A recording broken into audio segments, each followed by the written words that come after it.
इस बुलेटिन में फिलहाल इतना ही। नमस्कार।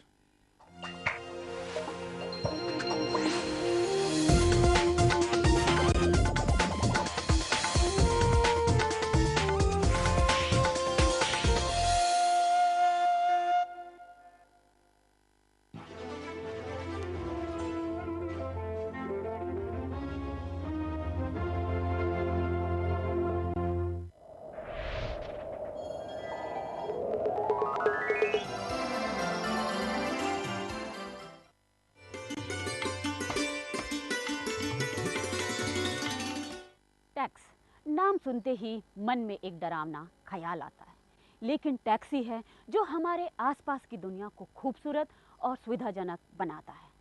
टैक्स को लेकर फैली गलतफहमियों को दूर और उसे समझने का प्रयास करेंगे आज के अपने कार्यक्रम मुस्कान में। आज का टैक्स एक बदला हुआ रूप है लगान का, जो जनपदों के समय किसानों से उनकी उपज के एक निश्चित भाग के रूप में लिया जाता था। पर समय, सत्ता और सिस्टम के बदलते स्वरूप में टैक्स हमारी दिनचर्या का अहम हिस्सा बन गया। आज सुबह के ब्रश से लेकर रात के मच्छरों वाली कॉइल तक हमारे उपयोग की करीब करीब हर वस्तु पर हम टैक्स चुकाते हैं। दिन में लगभग हर वक्त हम किसी न किसी रूप में टैक्स दे रहे होते हैं। आखिर टैक्स से मिल रही इतनी रकम जाती कहां है? वास्तव में वो हमारे आसपास ही रहती है, जिन्हें हम अनदेखा करते रहते हैं।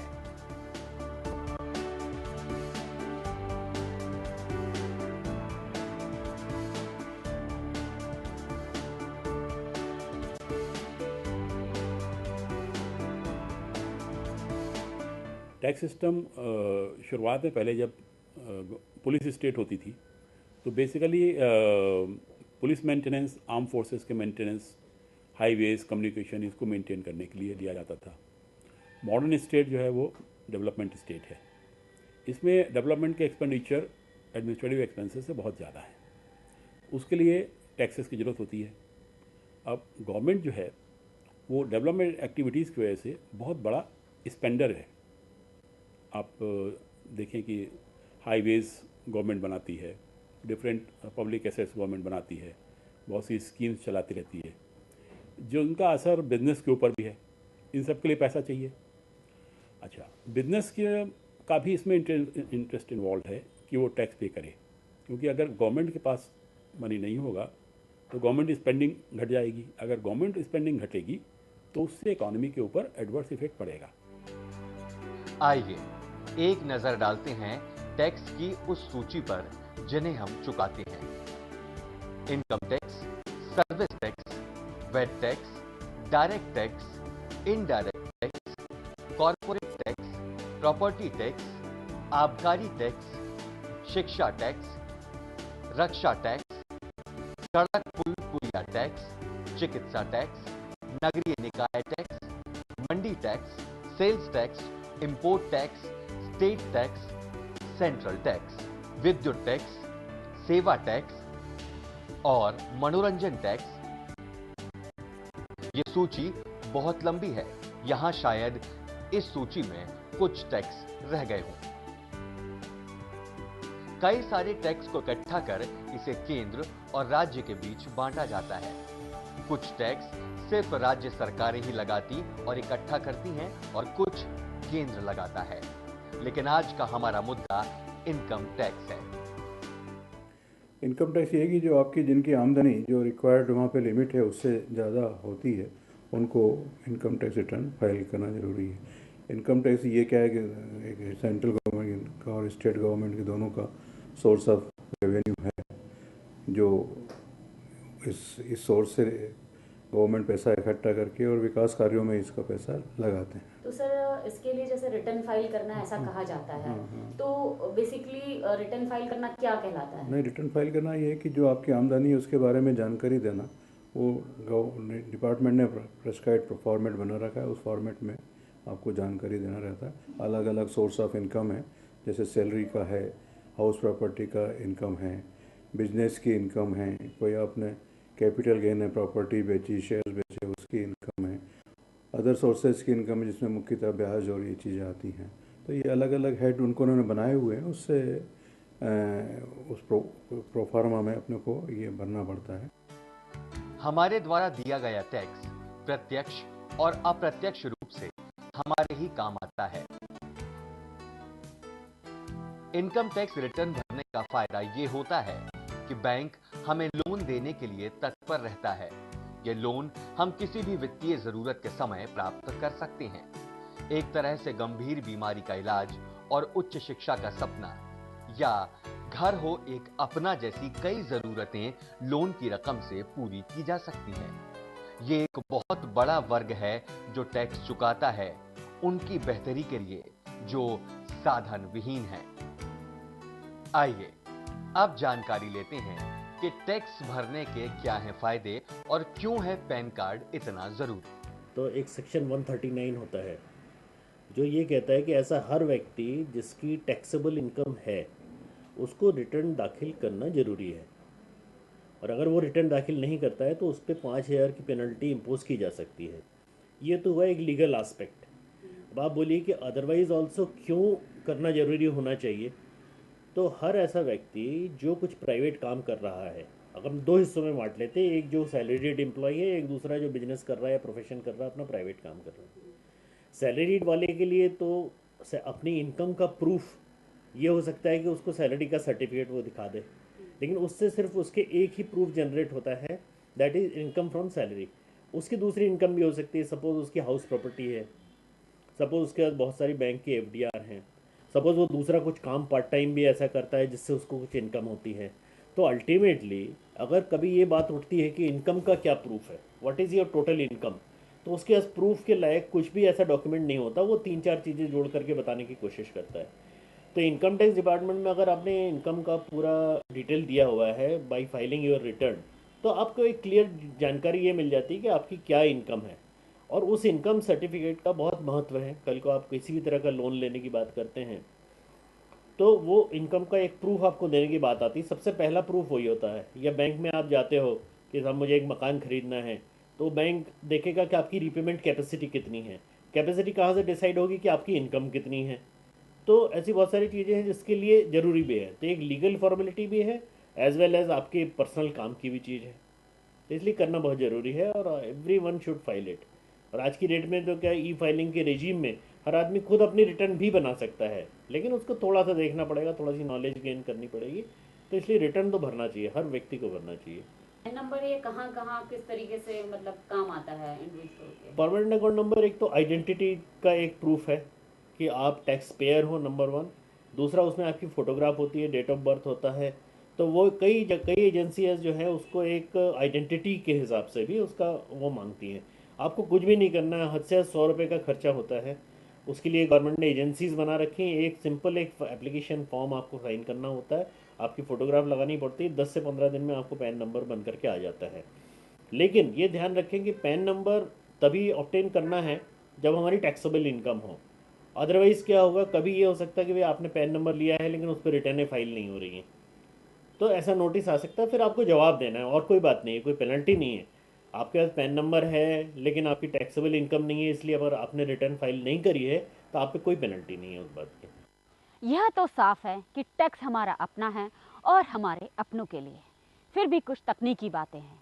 आखिर किसको कितना और कब कब टैक्स भरना चाहिए, ब्रेक के बाद जानने की कोशिश करेंगे कि टैक्स भरने में आयकर विभाग हमारी कैसे मदद करता है और एक चार्टर्ड अकाउंटेंट कैसे हमारी सहायता करता है।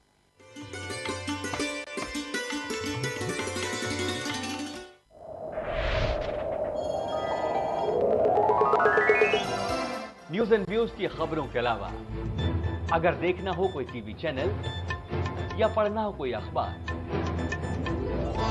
तो लॉग इन करें nvmp.in या जुटाना हो जानकारी Hindi English dictionary TNCP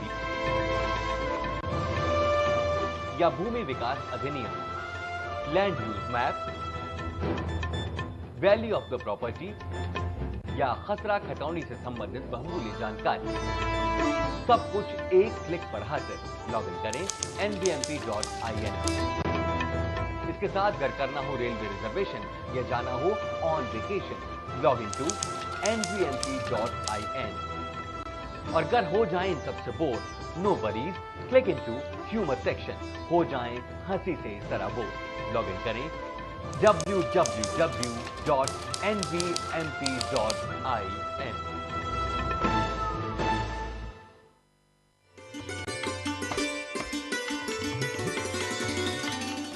break के बाद आपका स्वागत है।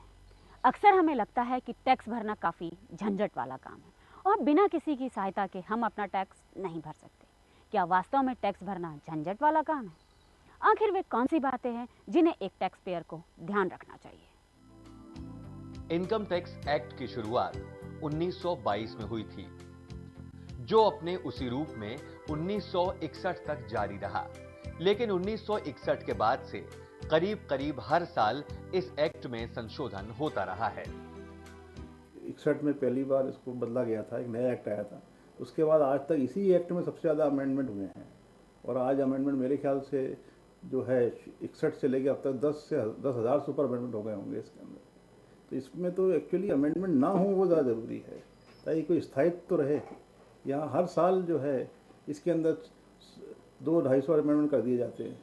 तो इसलिए ना तो एसएससी के लिए तो खैर बहुत ही मुश्किल है, इवन टैक्स कंसल्टेंट्स के लिए भी इसको समझ पाना और लागू करवा पाना और डिपार्टमेंट के लिए भी इसको लागू करवा पाना बहुत मुश्किल है। इसलिए इसमें अमेंडमेंट कम से कम हो, जो भी है एक बार तय कर लिया जाए और उसके बाद उस पर कम से कम 5 साल तक तो कोई चेंज बदलाव ना हो।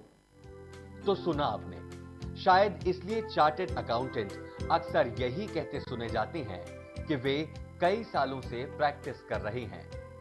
यही प्रैक्टिस कर रहे चार्टर्ड अकाउंटेंट अपने क्लाइंट को यह समझाने का प्रयास करते हैं कि कितनी इनकम पर कब कब टैक्स चुकाना होता है।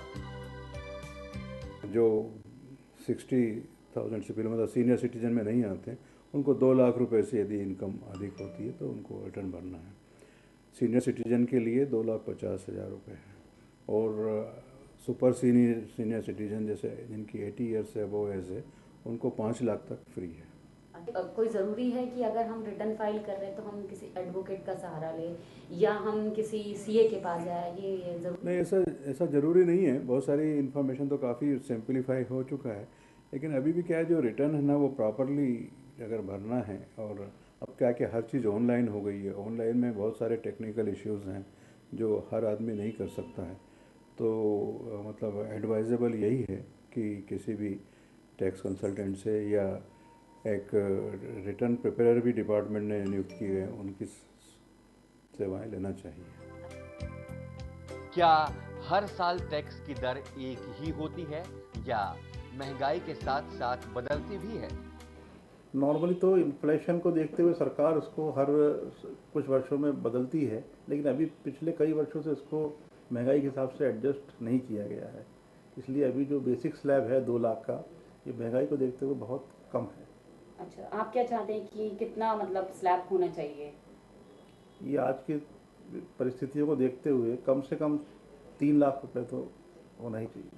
अच्छा, मतलब मिनिमम एक इंडिविजुअल इस पर टैक्स ना लगे, क्योंकि आज इस स्लैब पे तो प्यून तक भी, क्लास 4 एम्प्लॉयज़ भी जो है टैक्स रेंज में आ गए हैं, जो कि गलत है।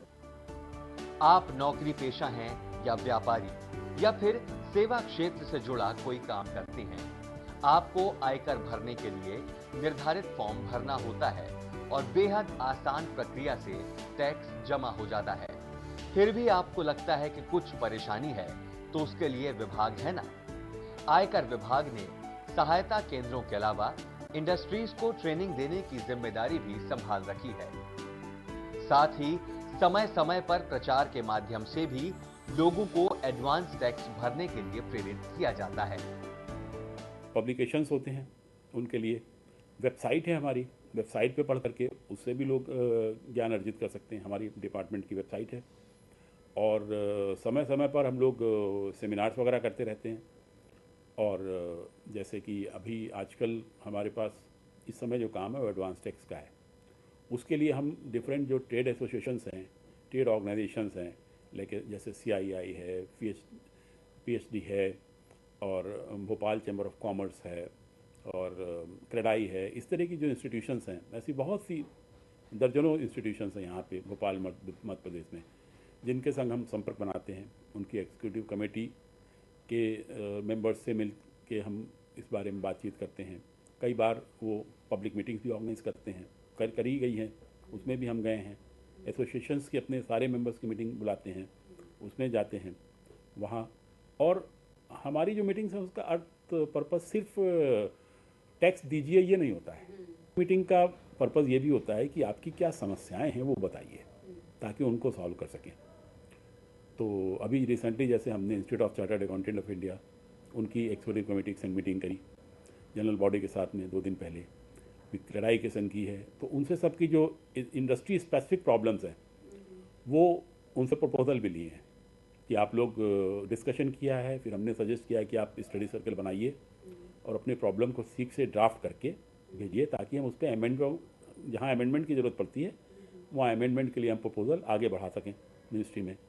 और जो लोकल लेवल पे हमारे यहाँ अगर कोई समस्या है किसी तरह की, तो उसका हम स्वयं निकालते हैं। क्रेडाई एक ऐसी संस्था है जो पूरे रियल एस्टेट डेवलपर्स हिंदुस्तान के सभी कॉन्फेडरेशंस का है। करीब 141 शहरों में हमारे मेंबर्स की एसोसिएशंस हैं।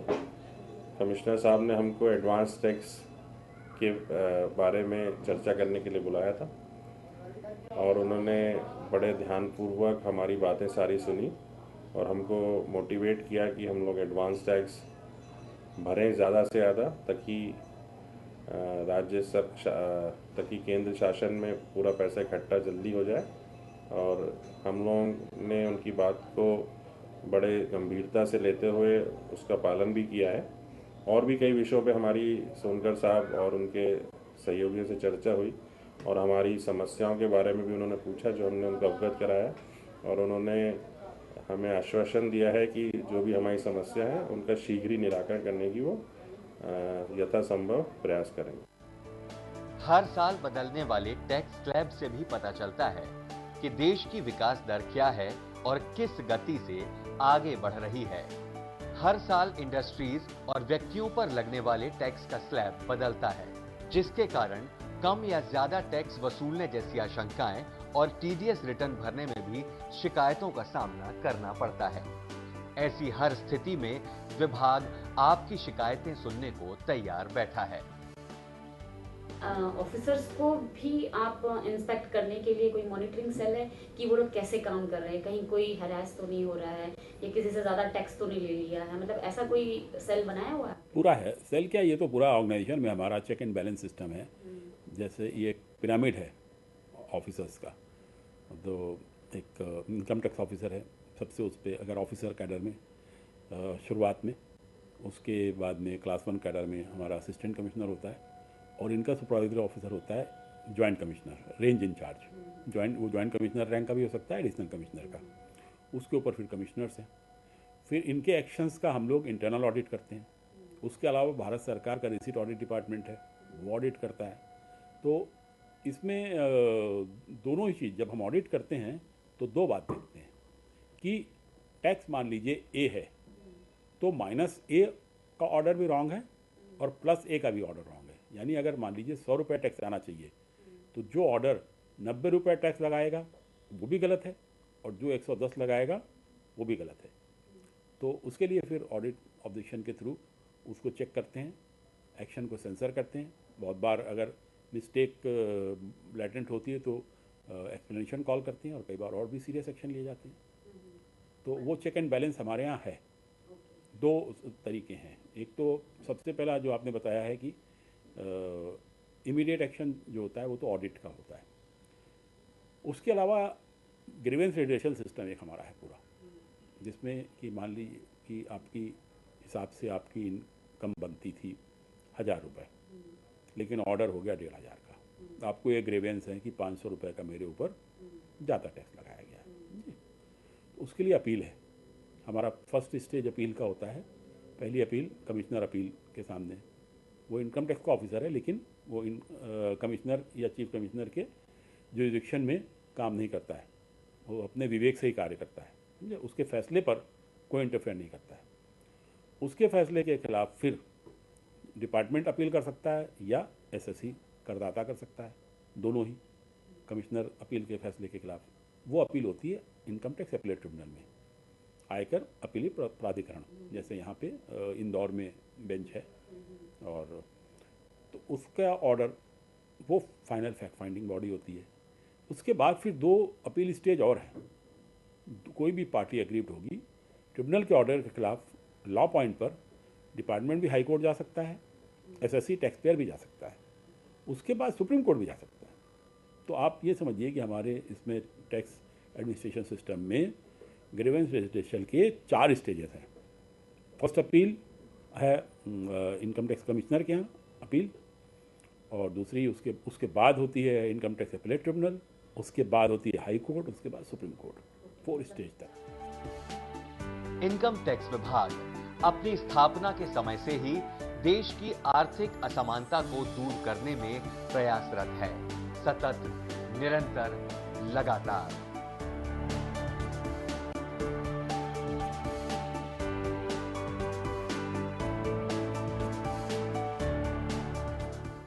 हमारा पैसा लगातार हमारे जीवन को बेहतर बनाने में लगा रहता है। अगर ये सारी सुविधाएं हमारे चारों तरफ न हो तो हमारी जिंदगी कैसे हो? हमारा पैसा हम तक पहुंचता है तभी तो हम एक परिवार हैं। लाखों गरीब बच्चे जिन्हें हम जानते तक नहीं, वे हमारे द्वारा चुकाए गए टैक्सों से ही स्कूल जाते हैं और मिड डे मील खाते हैं। ये सोचकर ही खुशी होती है कि एक नए भारत के निर्माण में हमारा भी योगदान है। आज के कार्यक्रम में बस इतना ही। आपको हमारा कार्यक्रम कैसा लगा आप हमें ज़रूर लिखें। हमारा पता है Muskan, news and views, 232 zone 1 MP Nagar, Bhopal.